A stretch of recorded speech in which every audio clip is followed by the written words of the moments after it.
Hello, everyone.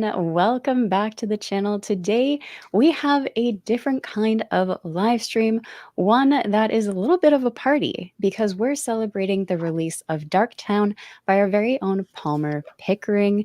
And I have some lovely co hosts to help me with this today as well. So, why don't we do some roundtable? We will start with our co host first. Hamede, why don't you start? Hello, I think it's the first time somebody sees me on BookTube, to be fair, so I will keep it short. So I'm Hamedi, I'm basically the person behind the site genres.com, and I basically devour books like food, probably, and not much more, just I like to enjoy good books. That's what it all comes down to, right? Good books. Kate, why don't you keep going and then we'll go from there. I'm Kate. I'm from the channel The Literary Apothecary, and I read just about every genre there is out there. I like to dabble in everything and not limit myself because I always find good stuff in all the books. And I was lucky enough to read Darktown in its early version as a copy editor, and I became immediately obsessed after the first chapter. And I'm so excited for everyone to read this. Right, go ahead, Ebo. Hi everyone, this is Abel. No, this is not my channel. You can take over, it's okay. Every time I approach a webcam, it looks like I'm recording in one of my videos from my YouTube channel. Anyway, I'm Abel Montero. Maybe someone of you knows me for my BookTube channel, which is very originally called Books with Abel. And I'm very happy to be part of this celebration because I am lucky enough to have a review copy of this beauty right here, which is a big experience for me because it was a way to connect with Palmer Pickering that we have here, which I knew before because I heard just amazing things about her books. But when she offered me the chance to get the book in advance, I get a physical copy, which is a beauty of a book. And I hope that as many people as possible are going to give it a chance.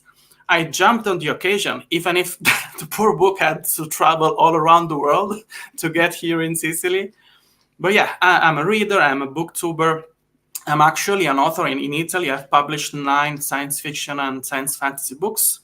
My first translated and extensively rewritten book in English should probably be published in the beginning of 2025. But that's another story. Today, we are here just to celebrate Palmer and her great book. Very exciting. And for anyone watching, make sure to go follow all of these fantastic folks. There will be links in the description as well. And of course, our guest of honor today, Palmer. Would you introduce yourself and Darktown? Like, Abel, do you have like a copy you can hold up for us? I do. There it is. Yeah, I'm Palmer Pickering, and this is my first foray into a lit RPG genre, game lit, and we could talk about what that means. I have been writing my whole life. I published first, I think, Moon Deeds. I don't even remember when it was. It was like 5 years ago. I entered it into Spiffbo 5. It was a semi-finalist. It's science fantasy. And then I did its the sequel to that, Light Fighters, and then Heliotrope, which was heroic fantasy. And then, so my evolution in terms of genre is my Star Children it's not a trilogy. It's actually going to be multiple books. The Star Children saga is a very intense book with a lot of heavy themes, epic in scale, multi-planets, multi-worlds, and different types of people and lots of trauma. And it's just really intense, multi-point of view. It's lots of storylines. That I took a break from that to write Heliotrope, which was the epic fantasy or kind of heroic fantasy as a standalone, to take a break from the other one. And then I wrote Darktown to take a break from Heliotrope because Darktown is even simpler. It's just very light. It's just very easy to read. And I the inspiration for that was fourfold. So after I read, it was last year, a year ago, like holiday season, New Year's, Christmas, New Year's, I had just finished Legends and Lattes, and I really liked the voice of that. The way Travis Baldree writes, it just really struck me as a very kind of comforting but intriguing voice. The story was cozy, but there was other stuff going on and different magical elements and different kind of mysterious characters. And I just really had a good experience writing that book. And then I watched Chris, the fictional escapist, do a video on Lit RPG, and I had never heard of it. I'm like, what is that? And I came away with, well, it's really just writing fiction using video game tropes and video game mechanics. And I was like, well, I can do that. I like video games. Let me try it, you know? And so I just wrote it in 2 months just to entertain myself. And I used for game inspiration my two favorite games, the ones that I've immersed myself in the most and played thousands of hours of each, which was Final Fantasy XIV, which is a MMORPG, and Witcher 3, which is a single player RPG. And so you may see influences from both of those in terms of the game mechanics. So anyway, that's a very long answer to what the inspiration was and who I am. That's fantastic, though. And is there any games that you would like to try now? Oh, a lot. I wish I had time. It's like the thing with me is I have a kind of addictive personality. So when I do something, I want to like dive right in and like really do it well. Like I want to play Baldur's Gate 3. I want to play Elden Ring. I want to play, I have so many games like downloaded and ready to play that I bought. Lord of the Rings Online. My friend loves that. I want to try that. I want to finish Sekiro Shadows Die Twice. I played some of that. And that's a little bit of you have to like getting killed a lot, like in Darktown, killed over and over again. And so, I want to finish that. I don't know about the Dark Souls. I guess they're similar in nature. Yeah. I'd like to play Cyberpunk. I would love to just play video games all day, but I have a day job and I want to write and publish books. And it's just excessively time consuming, as other people on this call know. So I have to make choices. I have to discipline myself. I have to be the parent to my child, which is, no, you cannot play video games 8 hours a day. You have to finish this book. So I feel Palmer, that. Is playing video games similar to reading, where like you read one book in a series and you have to read the rest of the series? If you play one game in a game series, do you feel like you have to play the rest of that series too? I don't, because there's so many like Final Fantasy games, for example, that I've only played 14 because I like the MMO aspect and I play it with my friends. And, I have like a couple of houses, and it's sort of like, that was my COVID world. I live by myself. Okay. I'm old. I'm divorced. I have cats. I live in the middle of a redwood forest. During COVID, I didn't go out and I was isolated. And so two of my friends, we just every night, the three of us would play Final Fantasy for hours. And if you played any MMO RPG, it's a whole virtual world. I mean, you make friends. Friends of mine they met on World of Warcraft. One lived in California, one lived in Oregon. They ended up getting married. They're married now. They met for years. They lived in this virtual world.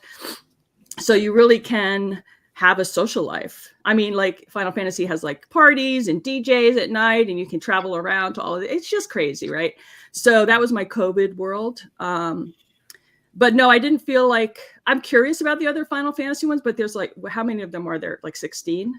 Yeah. Like I would be, I would just, and I haven't played the first two Witcher games because my friends are like, well, the stories are as good, but the mechanics will drive you crazy. Like the gaming, interaction. I don't recommend playing Witcher 1. It's, it's terrible. What about Witcher 2?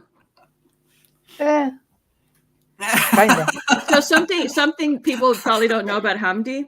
So if you played Witcher 3 or you play Witcher, there's a card game in it. There's like a sub game inside a game called Gwent. Gwent. And Hamdi is like a Gwent champion. So just so you know. Wow. Yeah. Or he was Yeah. back in the day, right, Hamdi? Yeah, top 100 constantly of the world. Oh, wow. That's I mean, something it's to brag about. Jeez. I mean, it's not too difficult when you just get used to grind to make. Okay, it's time to do 1 hour of just playing ladder. Um, slowly, slowly gaining points because you simply are better than most of the people. Hmm. Well, I played Witcher 3 and I played a few Gwent games. I've never won a Gwent game. I have never once in my life won a Gwent game. So I hate that game. I mean, to be fair, I have a problem with games. Is that I don't know everybody, but I'm a completionist. If I see something, I need to get 100% of it. Hmm.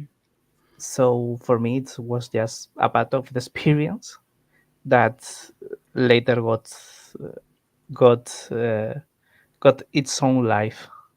Hmm. It would have been part of my experience if I ever won. I'm like a 75% completionist. Like I probably did like 75% of the side quests in Witcher 3. But if I go back in, there's still stuff on the map, places on the map I haven't visited. And I always just like go and mine the oceans when I need loot. You know, I'm like, oh, I'll just go get some more treasure chests, you know. But in Final Fantasy 14, you can't do all the side quests or you'll just never ever leave the game. There's just so many and they're boring, you know. Anyway. So what about you, Kayla? Do you play video games? I did prior to having a child a lot more. I still play nowadays, but it requires I don't have enough brain power anymore to focus on bigger games. But I used to play Witcher 3. I played Hogwarts as a more recent one. And I mean, nowadays when I'm tired, I sit down and play Stardew, Animal Crossing, those kind of games just to relax and kick back. But I played Halo back in the day. I played all of those, and Final Fantasy 2, I played that one, and I agree, Gwent could not do it. I was the type of player, and this is my problem, where I would do all the side quests and never go to the bosses until I absolutely had no choice. I struggled with the bosses so much. I would much rather go and do a side quest. That's why I like Sekiro is like all bosses. That's all it is. You can't avoid the bosses. I mean, there's no other game, hardly. I mean, if you like that part of Sekiro, you are going to love Dark Souls because it's basically the same. Yeah. Just slower probably in combat. But then Elden Ring is by the same studio, right? Yeah. I mean, probably you can escape and go Elden Ring anyways. Yeah, so they say George R. R. Martin wrote some of the storyline for that, but it seemed to me like he came in after the fact. So how much story is there actually in that game? The problem I think it's involved with the world building more than the actual storyline. Yeah. I mean, one of the problem I find with Dark Souls or Souls games in general is that okay, there's a lore, but you don't really get the lore unless you slowly build it from the description of the items. Mhm. So technically, there's not much a lore. Yeah. So in Darktown, it follows it's a little bit subtle and disguised in some ways, but it's lit RPG in the sense that you start in a real world, but in this case, it's not like our current modern world. It's a medieval world. The main characters work in a tavern. A tavern wench and her hobgoblin, house servant. I'm afraid to say that because he'll get mad at me if I use that word. But then there's sort of like a portal experience where they go into this other world, which is a game which is run by dragons. Basically, the dragons are the DMs in essence, and the dungeon masters. And it follows a lot of the familiar tropes, but I have a lot to say. That's why I keep stopping, because my mind is going all different directions. So it has gathering. The the path of the story, sort of the arc of the story, starts sort of like you would start at the very beginning of a big MMORPG. You start with gathering, you start with crafting, then you slowly start encountering enemies that you have to start learning how to fight. You acquire some skills. You acquire power objects. I use that word as a generic thing. In this case, they're dragon jewels. And then at the end, you have to fight the big boss. So it goes like that. So the gathering and crafting parts are kind of cozy-ish, kind of slice of life-ish. And then it just starts escalating into more fighting. And then by the end, you're like in a full-blown like boss fight. So that's the arc, and I'm almost done with the swamp, which is level 2, book 2, and it follows a similar arc because that's how the games go, right? You level up, and then you have to gather more things and learn that level, and then beat another boss. So it just kind of follows that, but it's a completely different environment. They're literally like in a swamp, whereas Darktown is in a dark cobblestone, dirty, abandoned medieval city, basically. So do you have an idea of how many books are going to be planned for the series overall? Yeah, there's 21 planned because I'm a lunatic. Because there's 3 games and each game has 7 levels. But I give myself permission to stop like maybe after the first 7, or I might die like at like 19, and then if anyone cares, someone else could finish it, like the Brandon Sanderson Robert Jordan thing. But I would be surprised if I had that kind of following, but you never know, but because that would be like 20 years from now. But I might slot in a couple that are not directly around the levels, which I won't go into any more than that. But so it could be, the first series could be like maybe 8. Okay. Yeah, and I want to write 1 a year, but I really have to finish book 3 of the Star Children saga, because I don't have that many fans of that series, but the people who have read it, or the people who love it, like love it, and they pester me, like people like for years they get mad at me that book 3 isn't out. Like they're like, "Why are you publishing another book? Where's book 3? Like, what are you doing?" So yeah, I really need to finish. It's almost done. That book is just, it kicks my butt because, like I said, the themes are really dark, and sometimes I just don't want to go there. But it's also very heroic. It's overcoming the darkness, right? And it's a very strong character. The character arcs are very strong. The characters change a lot, particularly one of the main characters changes a lot. Anyway, so I'm going to finish that this year as well. So I might have 2 books out next year. That's exciting. I love that it started as kind of a needed a break, a little bit of a passion project. And then you're like, well, why not make 21 books out of it? Why not? It's fun. It's like candy. And I hope it's like that for readers. So like Kate Cobb, what was your experience? Did you find it like a light read? Oh, yeah. It was a light read that was addicting, just like candy, or insert your favorite junk food here, or video games. I read the first chapter and I'm like, this is so much fun. I need more of this. And then I had to remind myself, like, I'm not just a reader here reading a book. I have to copy edit this book. And I'm like, I hope I give good enough feedback that's actually helpful, and not just, oh my gosh, I love this, I love this, I love this. Because when I do my edits or my proofreading projects, I take on kind of a dual role, and I do the project that I'm hired for, whether it's copy editing or developmental editing or proofreading, but I also put on the hat of a beta reader and kind of give feedback while I'm reading it to what parts I liked and what parts I didn't like, and how to make it better and what to keep and that kind of stuff. So as I was reading it, I absolutely fell in love with all of the characters and the world. And it was a light read, but there are dark moments. I mean, the title is Darktown, so we're going to have some dark moments.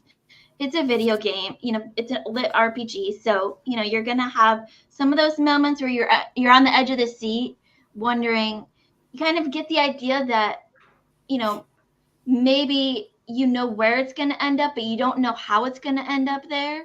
And so you're on the edge of the seat waiting to see what's going to happen next. What are they going to do next? Who are they going to encounter next? And so it was a light read, but it was also a very exciting and addicting read. That's awesome. And Abel, you had mentioned in your blurbs about the book, you'd use the word both dark and deep. And I'm waiting for your long review because I'm really curious what you mean by those. Yeah, I don't know how much can I say. I'm trying not to spoil anybody. I just want for people to be hyped about the book, because for me it is really, really hard to turn off, switch off my author brain when I read any kind of fantasy books. I'm not able anymore to just be a reader and enjoy a book mindlessly, and in many ways I regret that because it was they were easier times. Everything was beautiful. And what I meant by that is that for me it was actually difficult at the beginning. It took me a little bit time to acquaint myself with the rhythm and the structure of the story, because I didn't know what to expect from a lit RPG. I mean, generally we get the idea because the name is pretty self-explanatory. So I knew that I was going to have a different experience from the usual high fantasy, epic fantasy book. And at the same time, one thing is to listen to people and booktubers talking about their favorite lit RPGs, and another thing is to experience for myself. Yeah, for me, it was difficult to switch off that part of my brain that was obsessively analyzing all the hints and the possible clues to try to understand what was going on. Because usually, if you have a lit RPG that of Portal Fantasy 2 or some kind of science fantasy, because I don't know if the people that are watching the stream, they know what is going on. Many lit RPG are more science fantasy or actually science fiction than actually pure fantasy, because they go from our world to a video game, an actual video game, and somehow they get lost inside that video game and they have to survive and come back to the real world. This didn't have that. So I was asking myself a lot of questions about what's going on, when it is going to happen, where the video game part is going to appear. And then I understood that that definition is pretty broad, and that you can have many different kind of dynamics inside that. And what I meant by when I was saying that it was very deep, it was because I had to acquaint with the main characters, which is a very funny girl, very strong-willed. But I had a blast going and staying and getting to know Half Pint. Because half pint. Half pint. Yeah, right. Because the more you stay with him, the more you know about him. He has this expansive backstory and a lot of stuff to tell about that he doesn't feel compelled to share about his past. Yeah, he's the hobgoblin on the cover. Half pint is the little guy here. This, and it becomes a cat too. Yeah, I mean, he's charming. Yes. Yeah, absolutely. So you end loving him. I think that the book strikes gold because the more you understand about the mechanics, so the things that the protagonist had to do to progress, to become stronger, and to solve a little bit of mysteries inside the story, the more you discover about Half Pint, and the more you understand about the motivations of the protagonist, and the more you understand about what's going on with all the other characters. So you can read the book with a surface level kind of attention, going with the breeze, enjoying the ride, enjoying the quirkiness and the jokes and everything else. Or you can stay there like me, taking tabs and highlighting passages, saying, well, look, there's more here. There's more going on. So for me, it was really fascinating. It was my first experience with lit RPG, and that's going to be really bad for all the other lit RPG books that I'm going to read because they're going to be compared with this one. Because I had such a good experience with this one, I'll maybe do some kind of a disservice for all the other lit RPG I'm going to read. But yeah, Well, that's I want to say definition. that it was my first experience with lit RPG too, because I had never read any. So people who have read a lot of lit RPG, like I'm waiting for like Andrew Maddox to read it because he's read a lot, or other writers who are in our community have written lit RPGs, and I want to hear them come back and say this is not lit RPG. But I think the fact that you're not inside a video game, it lends it more to be almost like a Dungeons and Dragons kind of campaign in a sense than maybe lit RPG. I don't know where the lines are in the genre. And there's also another quality of lit RPGs. There's a spectrum that goes, they call it like peanut butter. They call it crunchy to creamy. I call it crunchy I didn't and know non-crunchy. that. Yeah, I call it non-crunchy because I don't like the word creamy. But so crunchy.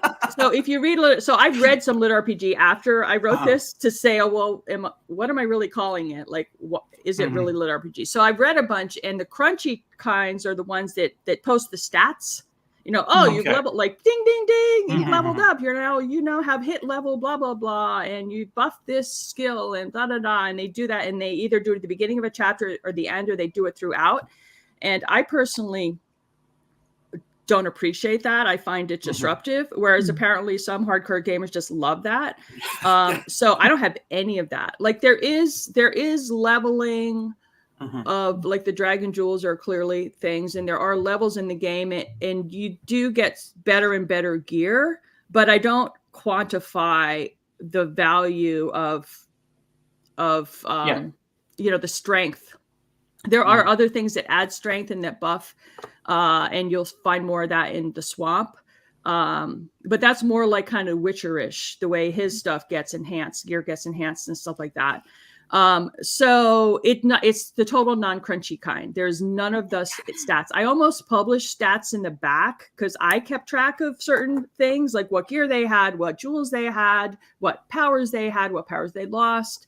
And I just decided not to include it because it's just it's pretty simple. Like I think you can keep track of it in your head more or less. I had to make sure everything was consistent. So I checked things like, what sword did he have? How did he get it? I had to keep track of stuff like that. But I think hopefully for the reader, it just kind of flows. I think I was lucky then. I'm sorry.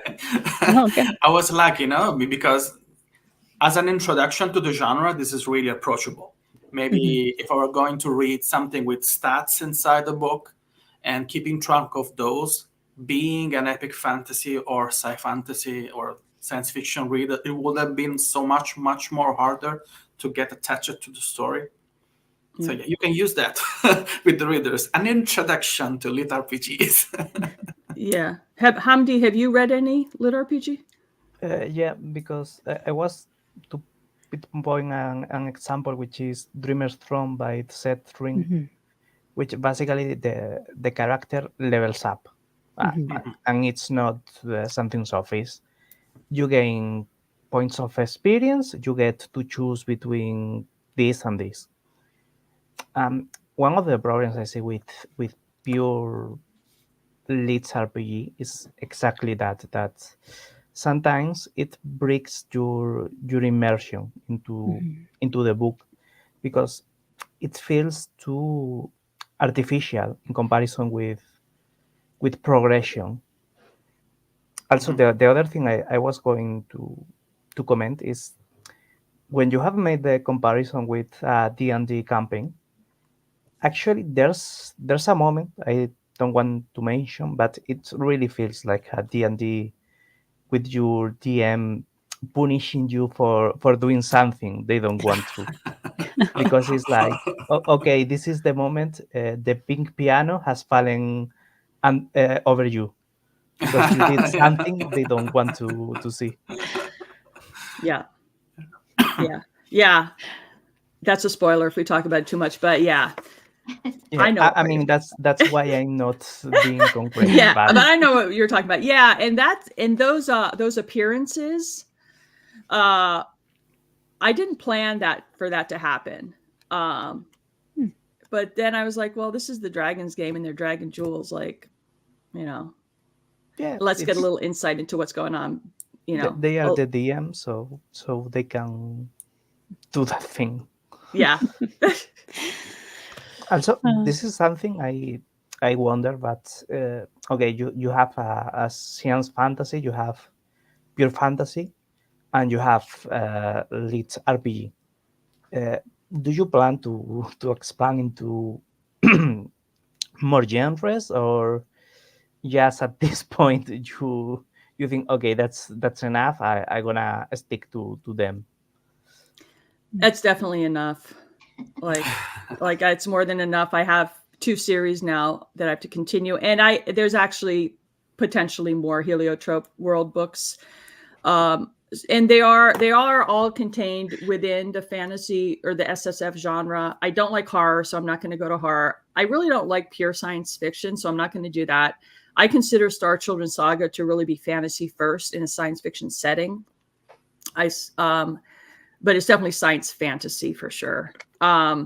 So no, I'm not going to expand. I mean, the reason I wrote Heliotrope and didn't just stick with Star Children Saga, I've told you people this story in other online interviews, but I was trying to sell Star Children Saga to agents and to trad publishers for years, right? And one agent, if you go to if you're a writer trying to pitch and you go to these conventions, they have these things. Some of them have, like Worldcon, I think it was, have these things called walk-alongs, where you can just go for a walk with an agent or with publishers and chit chat as you drink your tea and walk down the sidewalk. So I did one of those, and I'm talking with a big agent.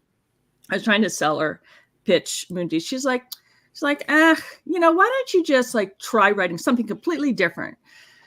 And I was like, the little gremlin inside of me was like, what, you don't love my baby? Like, what's wrong with this baby? Like, it's beautiful. Don't you want this? This is done. Just try something completely different. So I go home from whatever city it was, Chicago or something, and I'm stewing in her comment. And I was like, well, I'm going to show her I am going to write another one. So I wrote Heliotrope. I mean, partially as a break, but it was also a challenge to me to write something else. And I was like, I'm going to show my chops. I'm going to show that I can write in a different genre, that I'm not just this one thing. And also it was an exercise for me as my craft evolved, as I was learning my craft, to challenge myself and see what else I could write. Because being stuck in one series your whole writing life is, kind of one dimensional. So I wanted to expand, and I felt like I learned my craft really doing the Moondeeds Star Children Saga. I had another novel that I wrote before that I finished, but I never published. It was like a Russian espionage, intrigue, hockey thing, romance. It was, I can tell you all about that sometime, but I didn't end up publishing that. But I honed my craft on the Star Children Saga. I've written about 5 books of that, actually, before I published Moondeeds. And I rewrote Moondeeds so many times. I actually rewrote it completely from scratch, not like editing the first draft, like just blank paper, rewrote the entire thing. It's like a 600-page book because I wanted to age down the characters. And I just felt like I had to change the entire voice. I mean, I age up the characters. Sorry. The first draft, they were like 13 and 16. And then I decided to make them 20-year-old twins.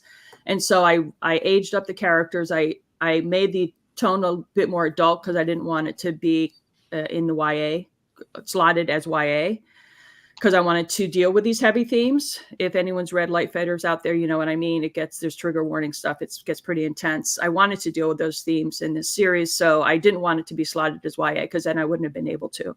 So I rewrote the whole thing from scratch, and I went through so many dev edits and stuff. So I felt like by the time I released Moondeeds, you can still tell it's a debut. It's kind of, it has some craft flaws in it. And I do my overly descriptive stuff in Moondeeds, which drives some people crazy, which I also carried into Heliotrope. Some people are like, I really don't care like what this armor looks like for 3 pages or what this mountain looks like, And I think I got away from that in Darktown. Does anyone think that I was overly descriptive here? I don't think so. I don't think so, but I mean, I did honestly, describe the gear and the cuirass and the shoulder things. I know I did that a little bit. I think it only went on for like a page. Actually, being a lover of description, I would have loved to have more. But I justified that, seeing that you were going for a pretty economic stories, a very compact story, and Well, you the read book is not Heliotrope. that long. But Yeah. if you look at the illustration, it makes it even longer. So I You- knew that I understood that you were going to something for something short. So I said, well, whatever. I'll do the heavy lifting, and I will manage imagine all the rest by myself. Did you read Heliotrope? No, I was Oh. talking about this one. Okay, well, about if you Dark read Tower. Heliotrope, you're going to get that description and then some that you were Yeah. desiring. Because some people in Heliotrope criticize it because they're like, you describe every single thing. I like books where I'm left, where there's spaces left, where I can imagine things, but you don't let me do that because you just describe every single freaking detail. So you're going to get that in Heliotrope. And Amazing. Darktown, I actually went in with a word count goal. I wanted to do a short book because I just wanted to write it fast and be done with it and move back to Star Children Saga. And I think my original word count goal was 85,000. I think it's 90,000. It's 90 or 95,000. But, I wanted to be around under 400 pages. Well, because of the illustrations, it went over 400, right? Because I went on this crazy illustration binge, right? So I originally just wanted one illustration for the title page. So I have this logo illustration of the character logo, and then I have the homing spike on the homepage. And then working with the illustrator who did the homing spike, I was like, well, that was fun and fast, and it wasn't super expensive. Like, why don't I do another one? And then, ooh, that was fun. Let's do another one. And then I ended up having this whole list of scenes I wanted illustrated. And then Nellie DL, who did most of the illustrations, she also does gaming illustrations and she works for gaming companies and stuff. So she was booked. So I was like, well, I'm going to find more illustrators. So I found 2 other illustrators to do a few more and I ended up with 23. And some of them are 2-page spreads. So it adds, it adds page count. It adds another 25 pages or so. But content. So yeah, the illustrations. You were under your limit. Say that again. Content wise, you were under your limit. Correct. Content wise, I hit my objective.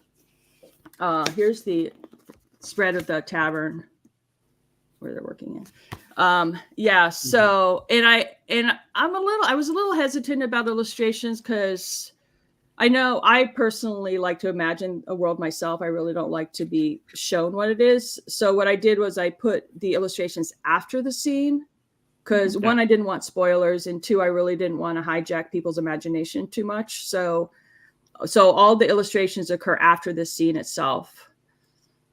I don't know if you guys felt how you feel about that. No, I liked it.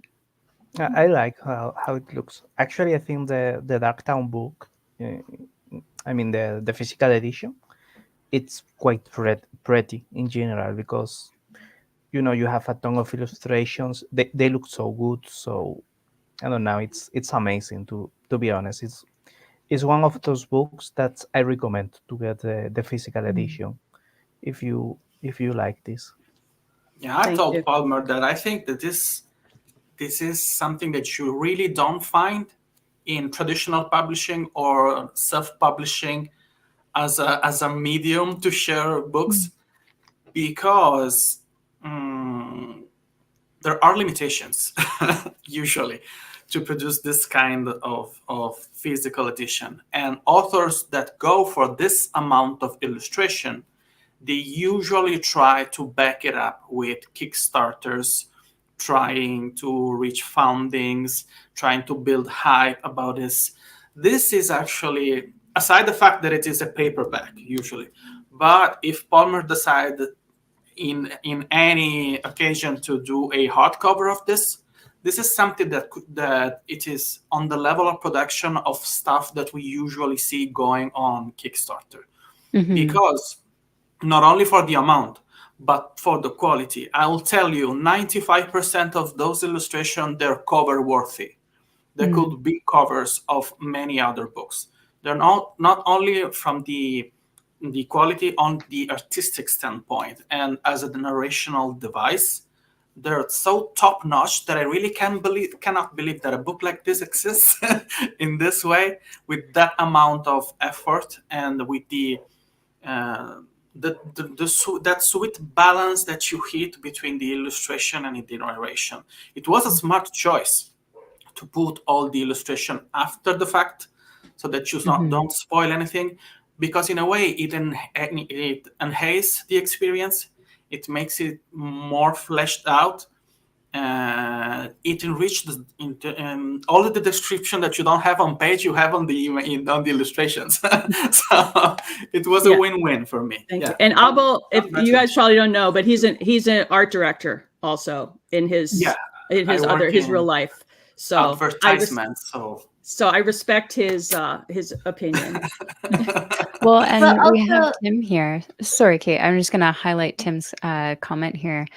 He's wrestling with this right now, whether or not to put illustrations before or after scenes in question. And to me, I also prefer them afterwards, because it's kind of like the whole debacle of, do you put the title of the chapter in a way that describes what's going to happen next? It's a bit spoilery.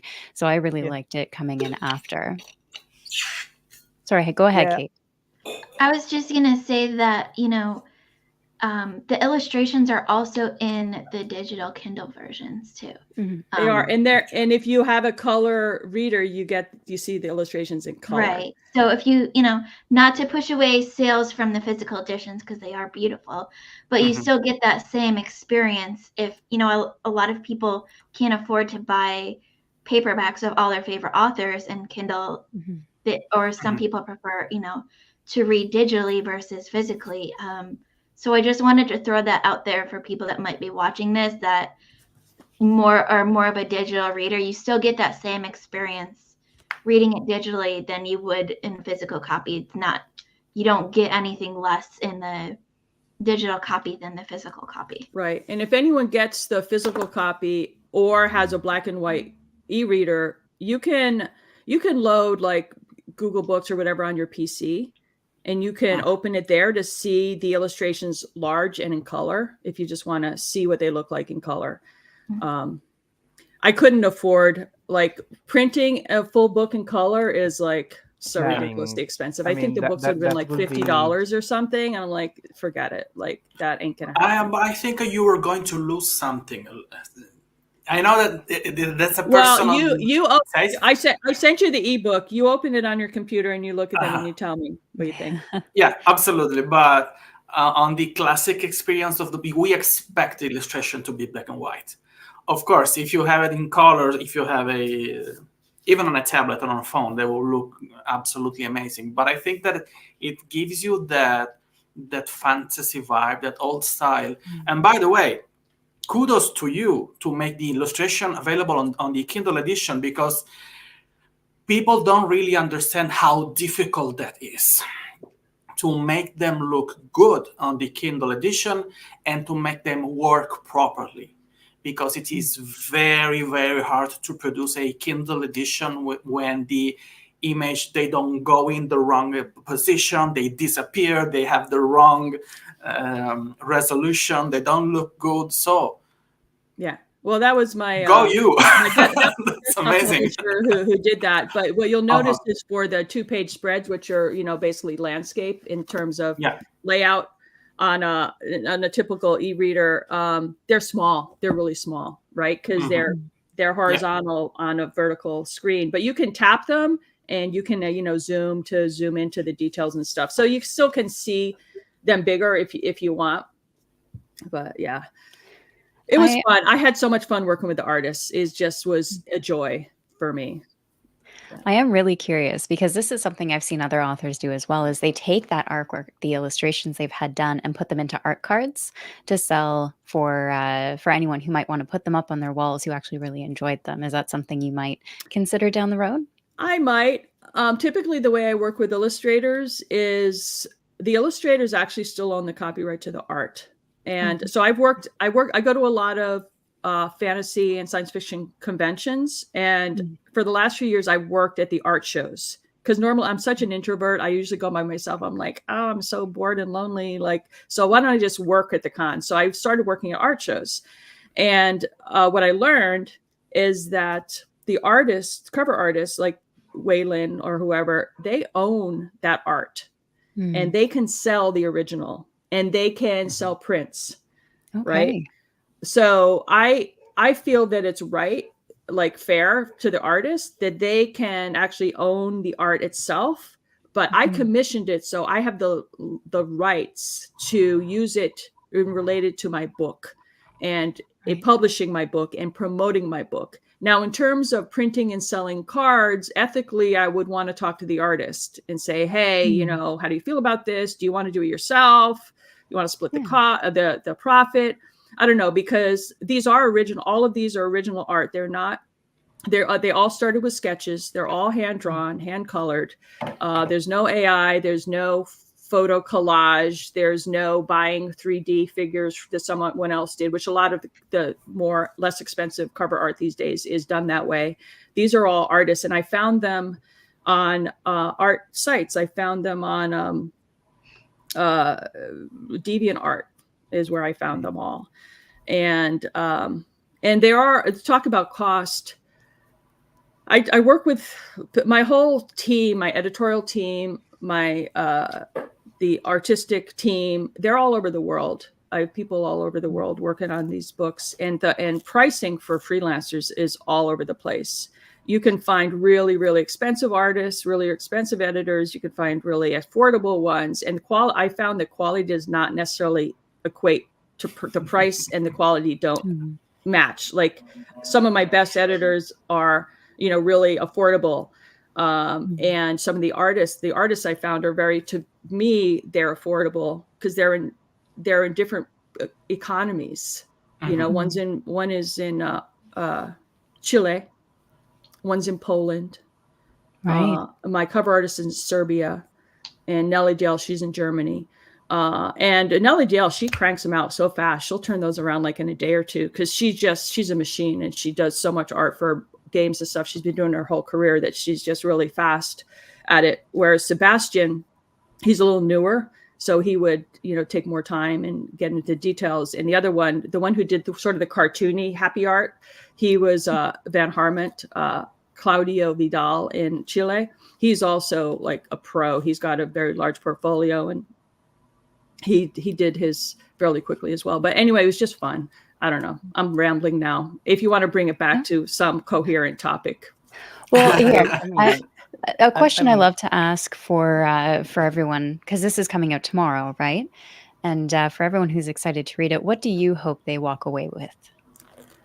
I liked Chris, the fictional escapist, who was also a beta reader. I liked his classifying it as a palate cleanser, which is, you know, for a lot of people in our community, we're reading like these very long, epic fantasy series that are very thick, and sometimes the writing is dense, and it takes brain power to read these books. And sometimes you just want to kick back and have a fun experience that's still fantasy, but that is not like feel like you're, you know, doing your doctorate in, you know, medieval literature.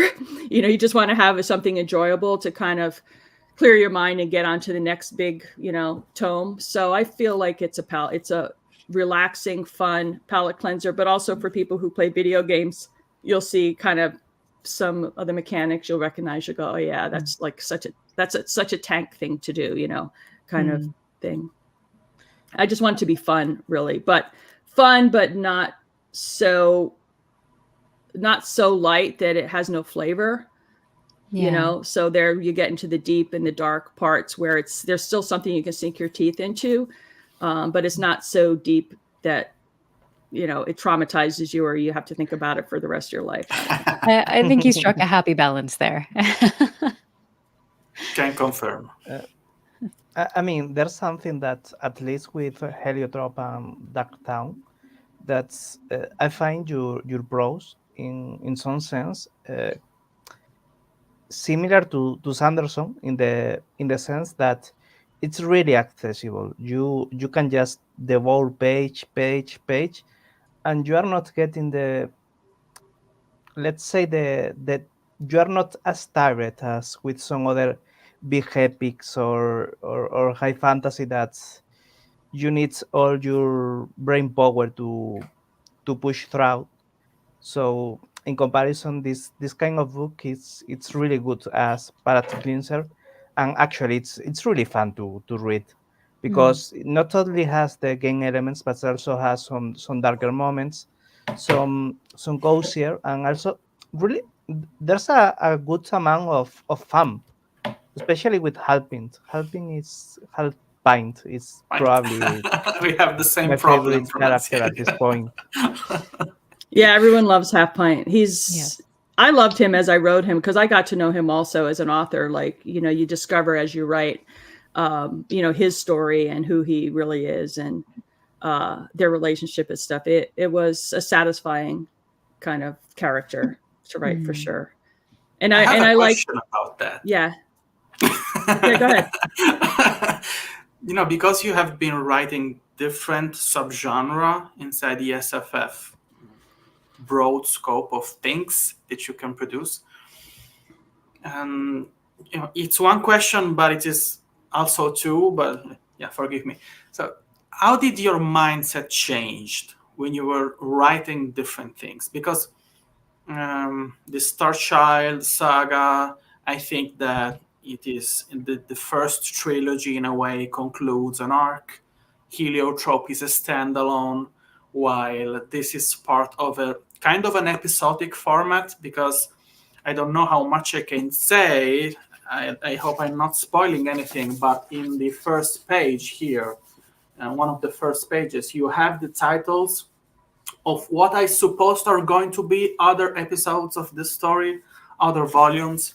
So how do you approach writing something that it is so different in the long run? Because I guess if you're going to do a trilogy, it will be different than if you're going to do a standalone. If you want to plant seed for things that will be developed more, even for the development of the characters.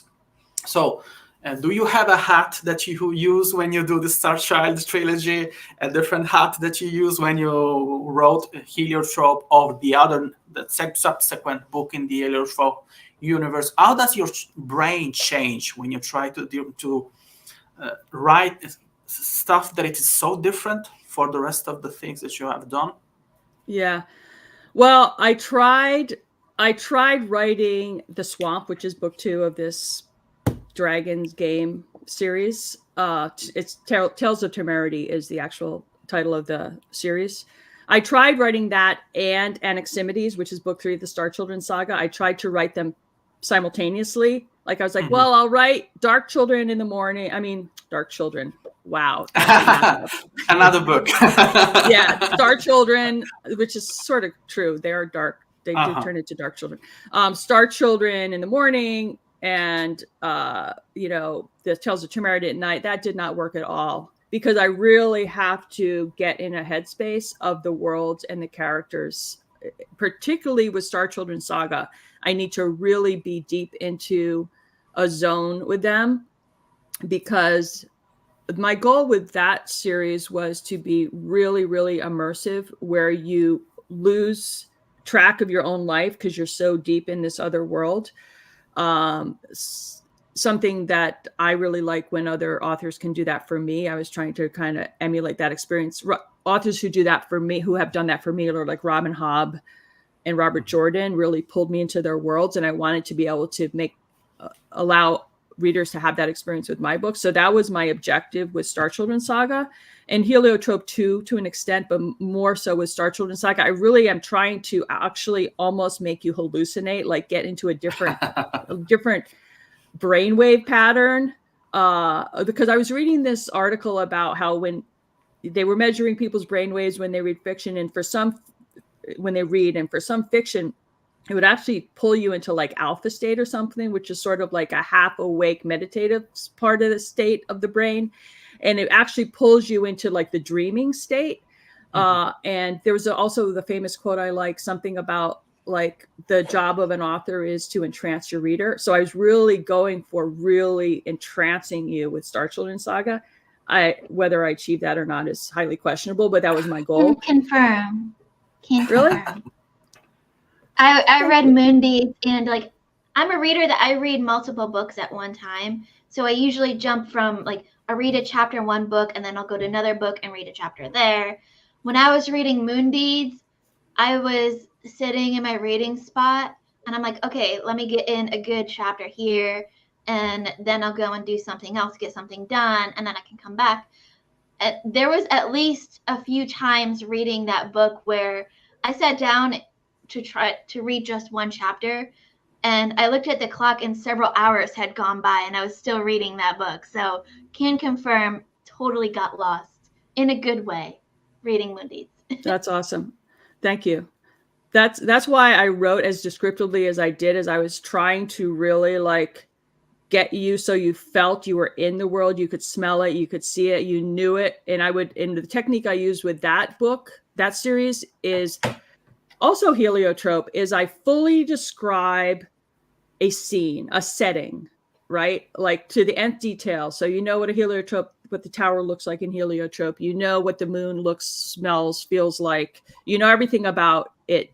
And so that the next time I set you in that scene, I don't describe it. I'm like, oh, you're in center ring. Well, you already know what that is so much because I described it. You're already there. I don't have to say again, oh, it's this and it's that, because you can see it like a movie, you actually visited it yourself in person. You know it that well, so that I can just pop you in, reference it later, and you know what I'm talking about.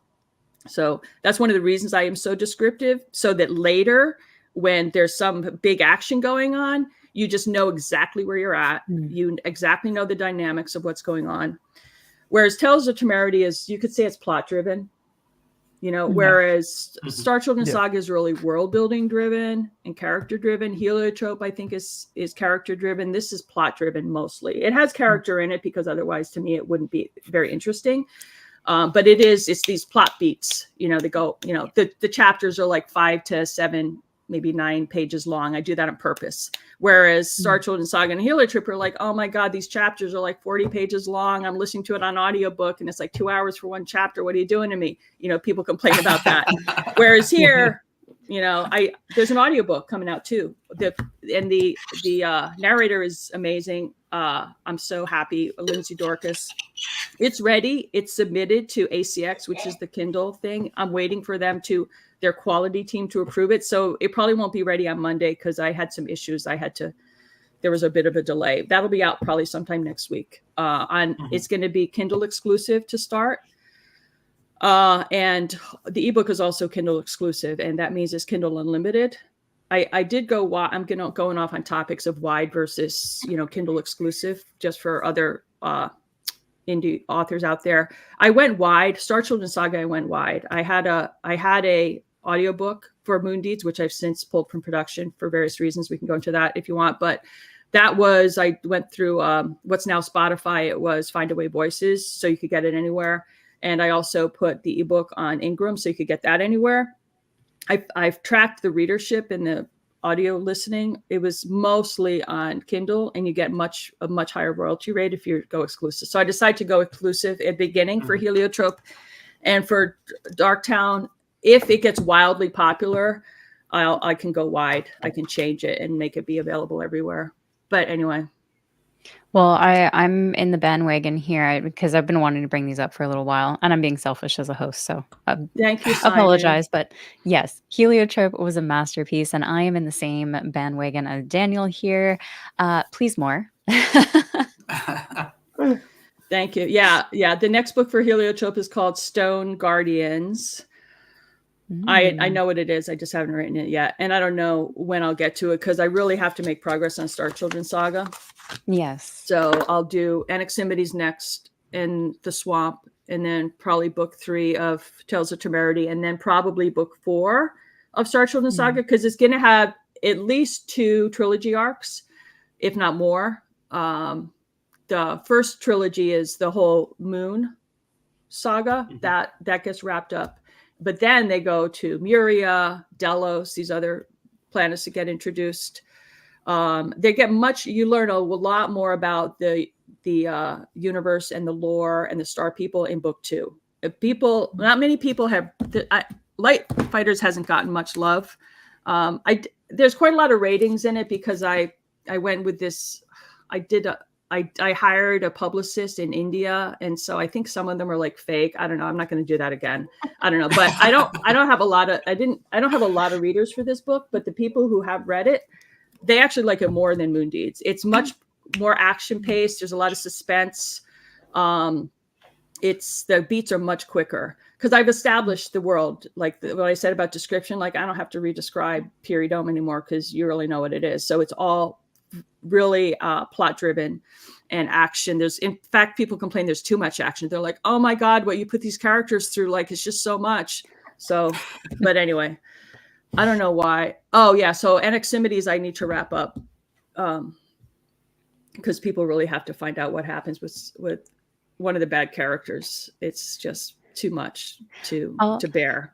I'll allow it. They seem to need their answers. Heliotrope is a self-contained kind of story. I can wait. Yeah. But I do want to continue that because there is more story. I did leave 2 of the major plot lines open on Heliotrope. But it reads nicely as a standalone, right? That's kind of nice too. There's so many books out there in series, and I'm sure everyone, has fallen into this where they start one book and then all of a sudden they're reading like 40 different series because they're ongoing or they haven't been completed yet. And even the ones that are completed, there's like Wheel of Time, 15 books or 16 books, and you're in for a full investment. So it's nice to have those standalone reads every now and again in there so that you have a bit more of a balance and you do get that satisfaction from the completion part of it. Even if there is room for more, you still are satisfied at the end. Yeah. And it is beefy. It's got 3 parts, which could technically have been published as 3 separate books, I think. So it's, it's almost 800 pages. It's a lot of book, but it is a standalone. Yeah. So you can just wrap it up and move on and be like, oh, that was a nice story. What's next? So in terms of writing, because you went from writing some chunkier books to now Darktown being a little bit shorter, do you have a personal preference? Do you prefer writing more descriptive or a little bit more short and snappy? Well, I would say that I prefer the longer, more immersive type of books because that's what I like to read both because I need a break from the heavy stuff to do the light stuff. Like a prime example of my reading experiences, I read Jenny Wirtz's first Light and Shadow book. Oh yes, Miss The Curse Wraith. of the Mist Wraith. Yeah, Curse of the Mist Wraith. And brilliant prose. Oh my God. But also, to Hamdi's point, like you have to concentrate. I mean, I had to read some of those sentences like multiple times to parse the meaning, right?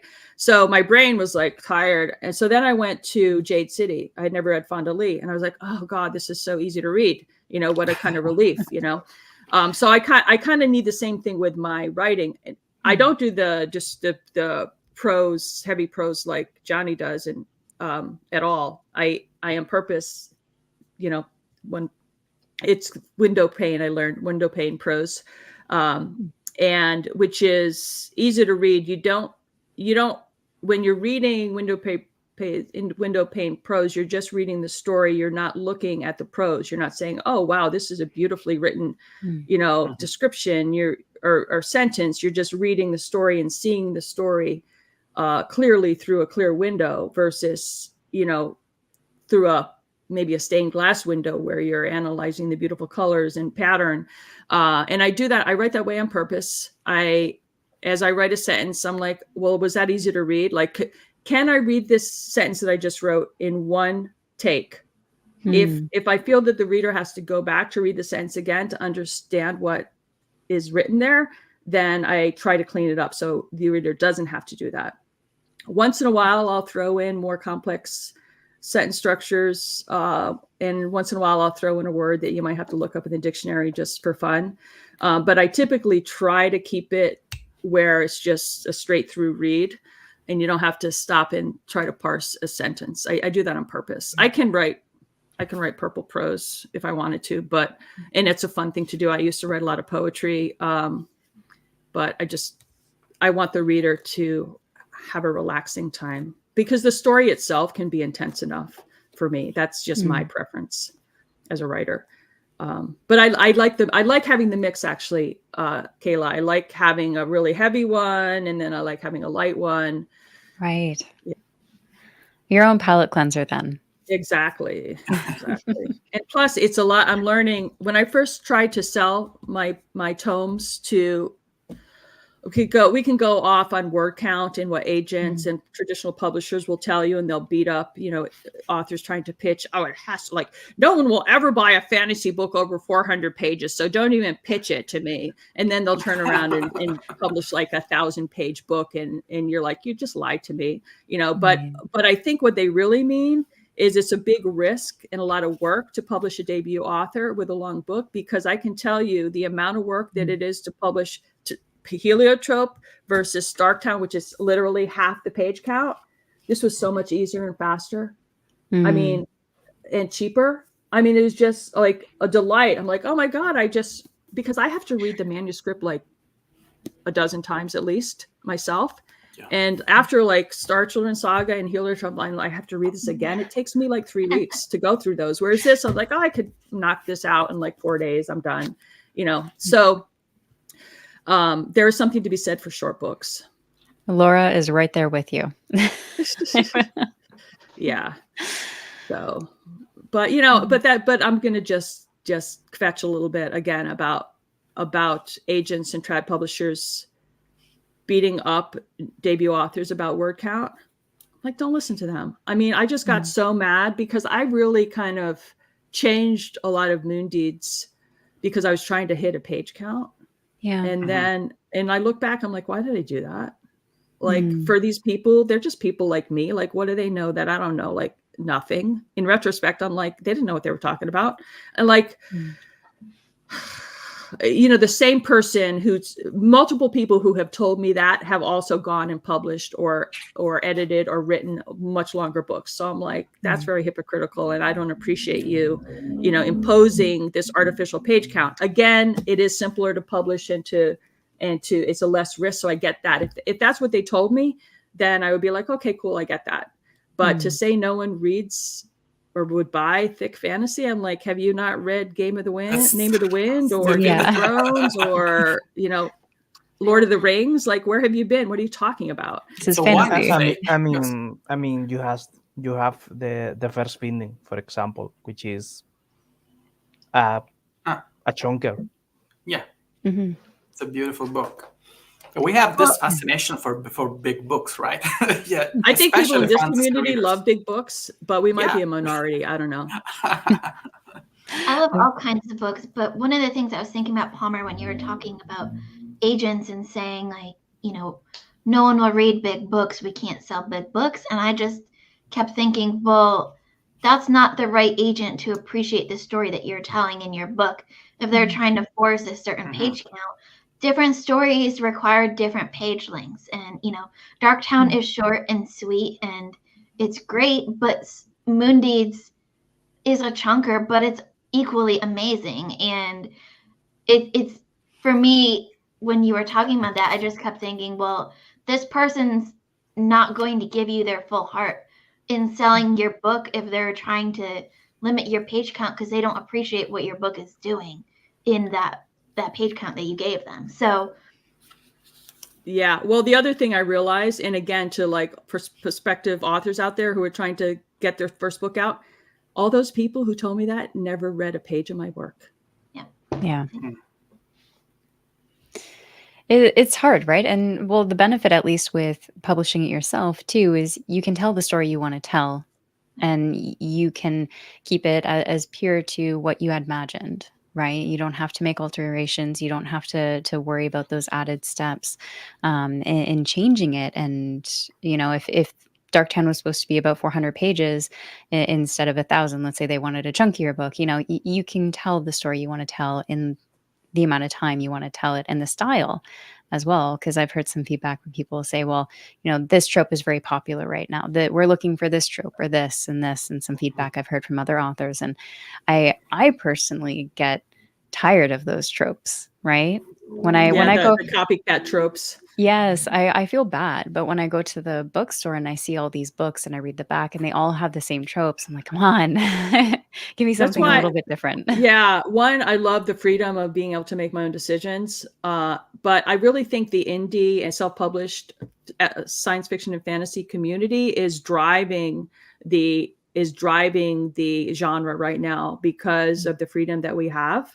And I mean, some of the new trends have been created by self-published authors.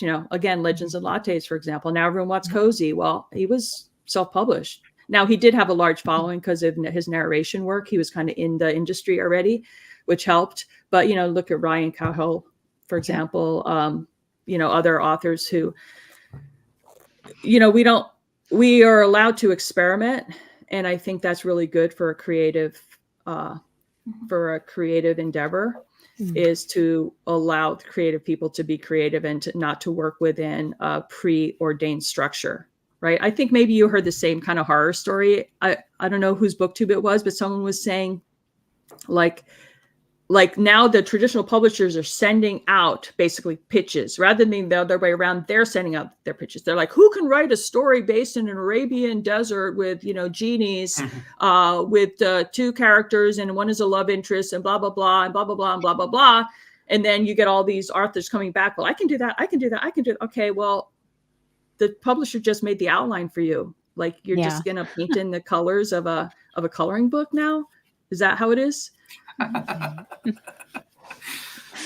I ask you a hard question? I love hard questions. I'll try to be brief.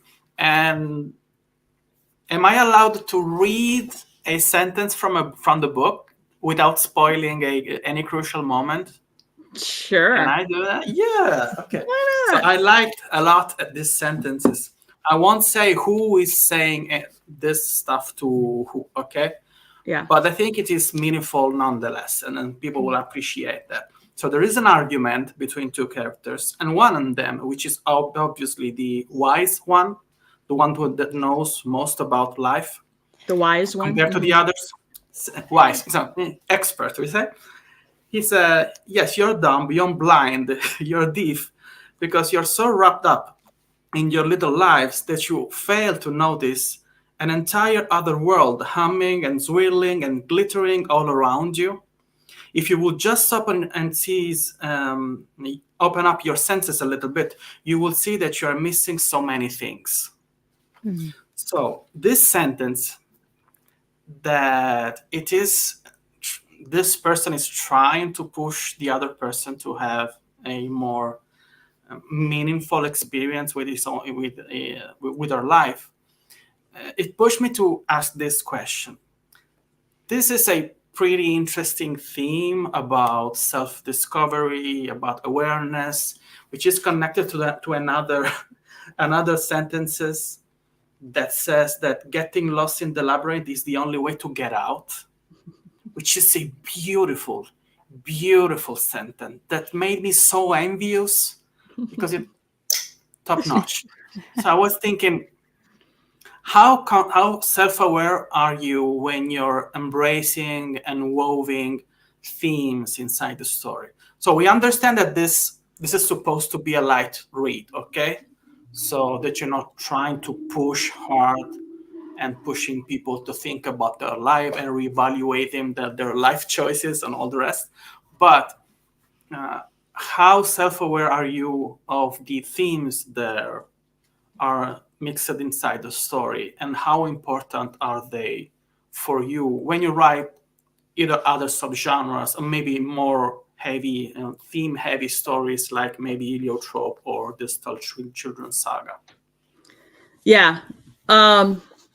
So with Darktown, I did not start out with themes in mind that I wanted to build around. I built the world and the characters kind of brought out the theme. The world, the situation brought out the theme.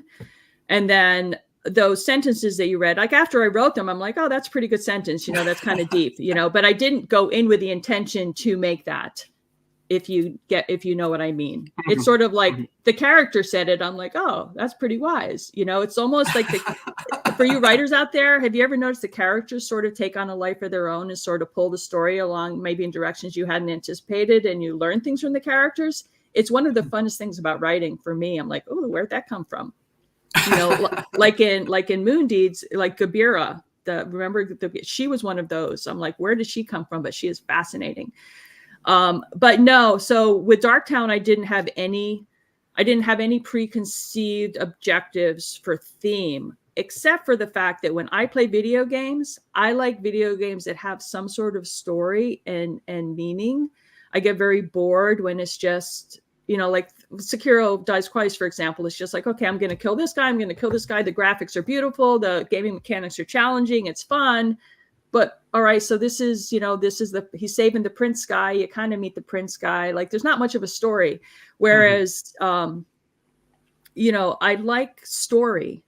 And if there's no meaning other than I'm going to, beat this boss, and I'm going to best this fighter, and I'm going to get more powerful, then it feels a little empty.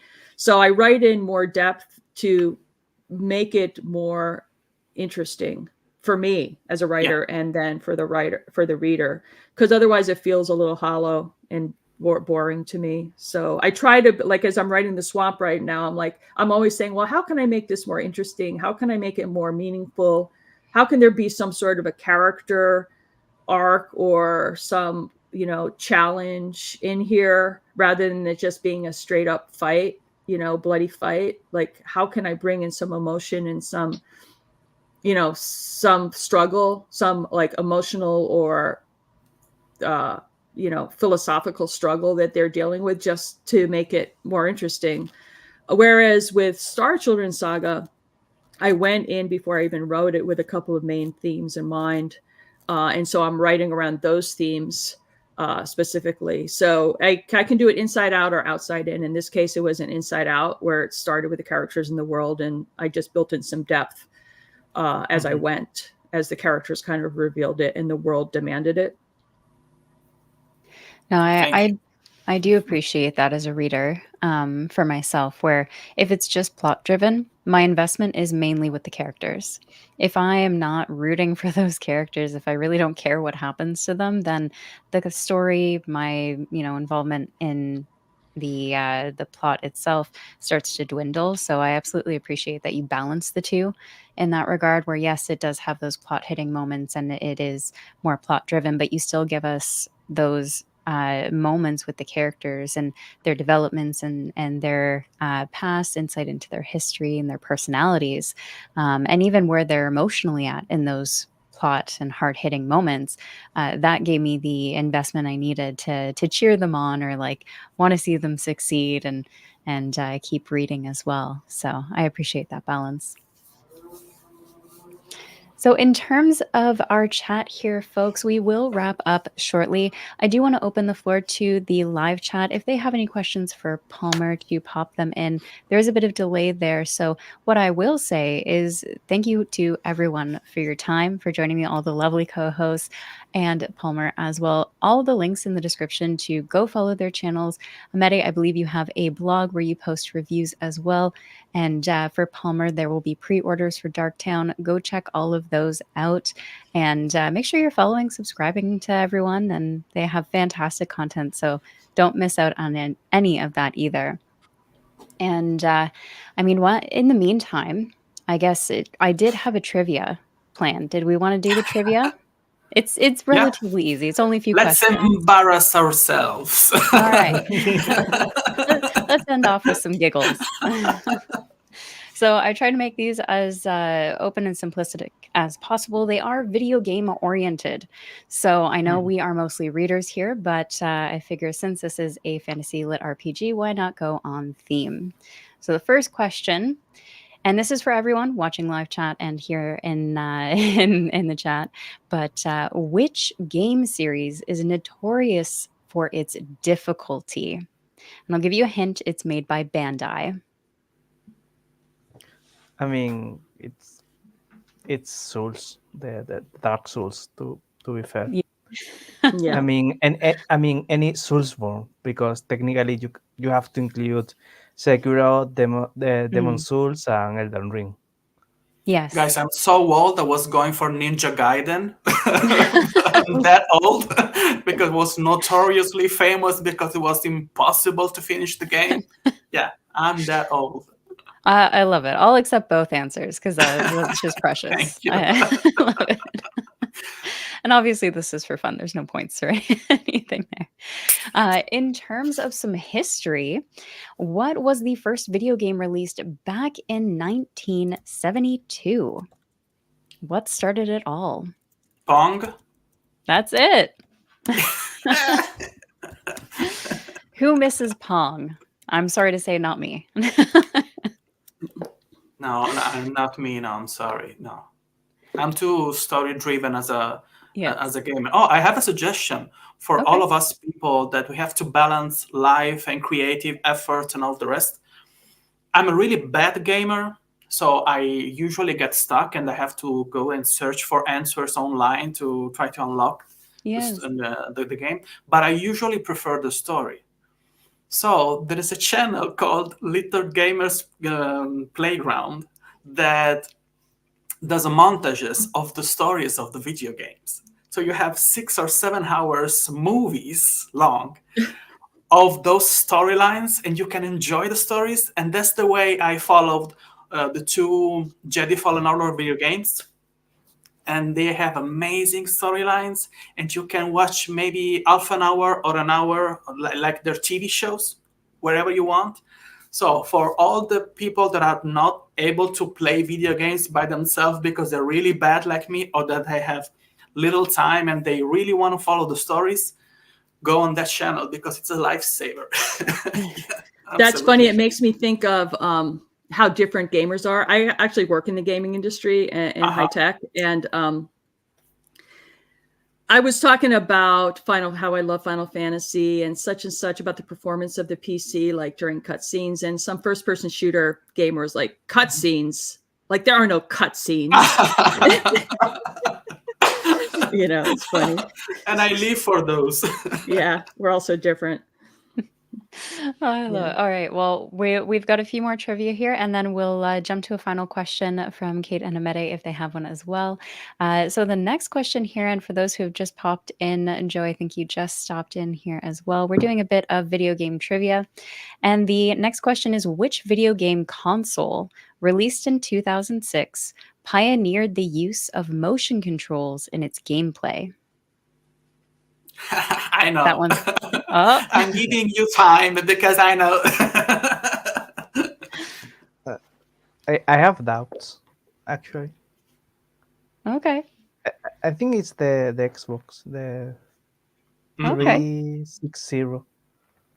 Unfortunately No. not. No? It's What the is it, Nintendo Abel? Wii. It is. Oh, actually, Yeah. The infuriating Nintendo Wii, where many TVs were I lost. mean, but the Wii was so fun, like It was. Wii Sports and all that things, or the Mario Party was super fun in It was. the Wii. Yeah, absolutely memorable moments. And I feel for all the people who did not wear the wrist strap when they were playing and those controllers went flying. Next question. What is the world's most popular MMORPG? That's hard. World of Warcraft. That's it. World of Warcraft. It's the most popular one in the world, I apparently. was looking for something from Korea, that people Oh. that they live with videos. I was thinking Yeah. most popular because of the amount of people playing it, but probably World of Warcraft. Yeah, World of Warcraft took over everything. This one's pretty easy. I think it's easy, but then again, my husband absolutely loves this game series. So who is the main character in the Legend of Zelda series? Come on. This is, I come know, but on. someone would get it wrong. This is I've got tricky. people. It's not Princess Peach. Oh, it could be. It's Link. Link. In how many iterations? In the last one, it's very cool.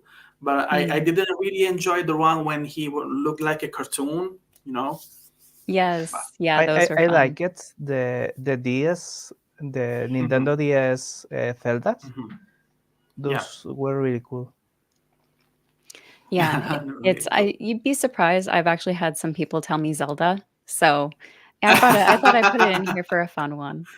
Um, Yeah. for the last one I have here, it is what is the name of the virtual world in Ready Player One?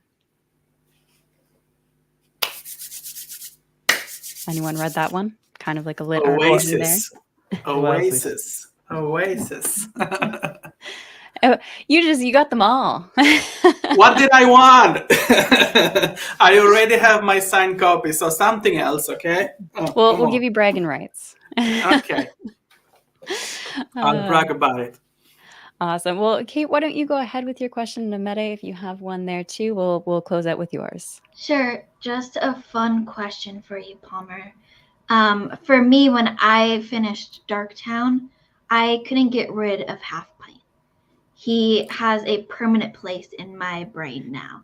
And I was wondering if you two have to now walk around with Half Pint following you metaphorically, speaking to you as you go about your everyday business.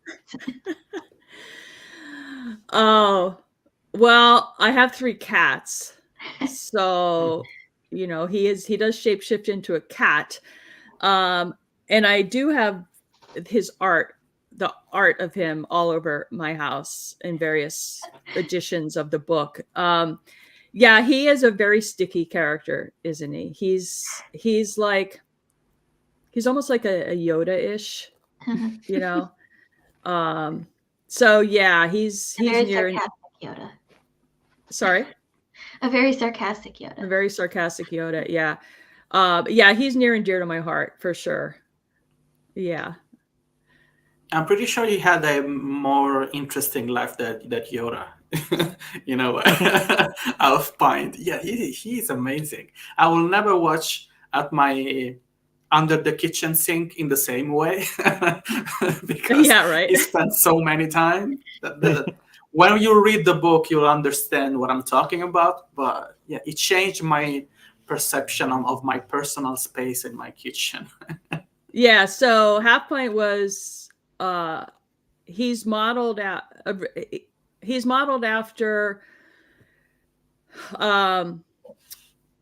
the hobgoblins or the different types of creatures, mythical creatures in the British Isles and also some of Europe, where you have these little imps and stuff. There's all different types, and they all have different, depending on the country, they all have different kind of lore around them. This one was, I think, from the British Isles, where it's a house helper basically. They come out at night. They're like rarely seen. You have to leave them cream, or instead of cleaning up, they'll make a mess. So that's what he was modeled after, and that's his role in the tavern in this story. So yeah. I think what I loved about Half Pint the most is that the story follows Temerity, but he absolutely steals the show. Yeah, 100%. Yeah. Great character. Thank you, everybody. I appreciate all you reading it before it was out. So thank you so much for caring about it and joining this cast. It's an honor. Thank you, Kayla, for hosting. Thanks for you. Absolutely. Thank Anytime. you. And Hamedi, I just want to make sure, did you have a final question there? No, not really. I mean, unless Palmer wants to give us a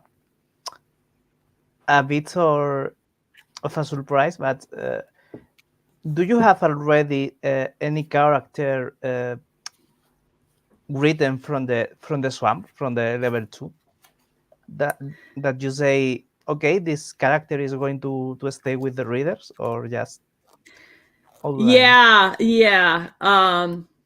I do introduce some new characters. And as I'm hearing you guys talk about Half Pint, I'm wondering how people are going to like the swamp, because I know, Abo, we had talked a little bit about, you wanted to learn more about Half Pint and to see more about that relationship between him and Temerity.